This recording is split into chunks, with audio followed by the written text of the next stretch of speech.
السلام علیکم ورحمۃ اللہ وبرکاتہ۔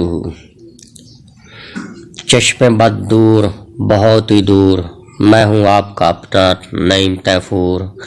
You are watching successful life with Islam. آج بات کریں گے خلافت راشدہ کے دور کی اس شخص کی جس کو عرب کا منحوس ترین شخص کہا جاتا ہے۔ مدینے کی گلیوں میں اعلان ہوتا تھا، اے لوگو میرے بعد اب دجال کا انتظار کرو، کیونکہ مجھ سے زیادہ منحوس وہی ہو سکتا ہے۔ بھائی آپ کیسے منحوس ہیں؟ ہاں سنو، میں کیسے منحوس ہوں۔ میں اس دن پیدا ہوا جس دن اللہ کے آخری نبی صلی اللہ علیہ وسلم کا وصال ہوا۔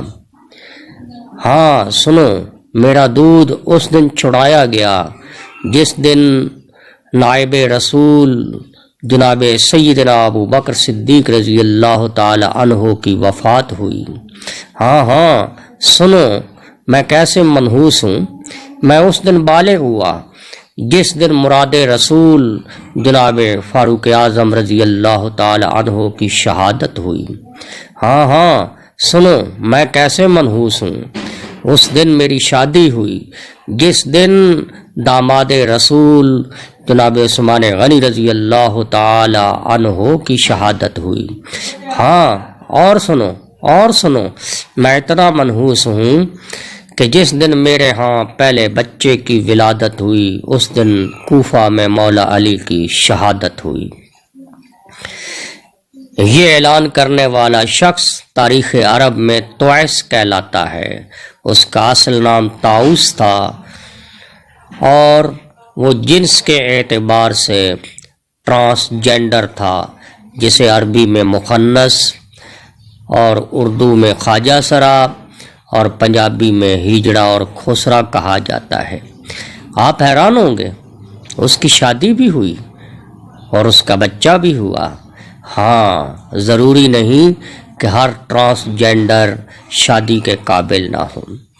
ٹرانسجینڈر یعنی خواجہ سرا میں یہ دیکھا جاتا ہے کہ اس کے جسمانی اعضاء میں غالب اعضاء کون سے ہیں۔ اگر مردانہ اعضاء غالب ہے تو اس کا شرعی حکم بھائی اور بیٹے جیسا ہے، اس کو بھائیوں اور بیٹوں کی طرح وراثت بھی ملتی ہے اور مردوں کی طرح جنازہ بھی ہوتا ہے۔ اور اگر اس کے جسمانی اعضاء میں زنانہ اعضاء کا غلبہ ہو تو پھر اس کا حکم بیٹیوں اور بہنوں جیسا ہوتا ہے، اسی طرح اس کو وراثت بھی ملتی ہے اور اسی طرح اس کا جنازہ بھی ہوتا ہے۔ دوستو اور بھائیوں، خواجہ سراؤں کی اپنی دنیا ہے۔ خواجہ سرا تیسری جنس نہیں بلکہ مرد اور عورت دونوں جنسوں کی طرح یہ بھی انہی کے ساتھ ایک جنس شمار ہوتے ہیں۔ اگر مردانہ اعضاء غالب ہیں تو وہ مرد ہوں گے اور اگر زنانہ اعضاء غالب ہیں تو وہ خاتون ہوں گی۔ یہ طویس نامی خواجہ سرا تاریخ اسلام کا شاید پہلا خواجہ سرا تو نہیں ہوگا، لیکن مشہور ترین پہلا خواجہ سرا ضرور ہے۔ اس کی زندگی کے آخری دنوں میں اموی خلیفہ سلیمان بن عبد الملک نے اس کو پکڑ کر پھانسی کروا دیا تھا اور اس پر بھی یہ شاعری کیا کرتا اور غزلیں کہا کرتا تھا۔ اس کا وصال 92 ہجری میں مدینہ طیبہ میں ہوا اور وہیں آسودہ خاک ہوا۔ دوستوں اور بھائیوں، خواجہ سراؤں کی دنیا الگ دنیا ہے۔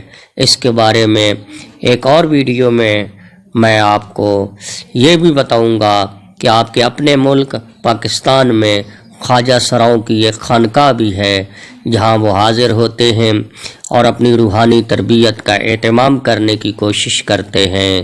آج کے لیے اتنا ہی۔ والسلام علی خیر، آپ کا اپنا نعیم تیفور۔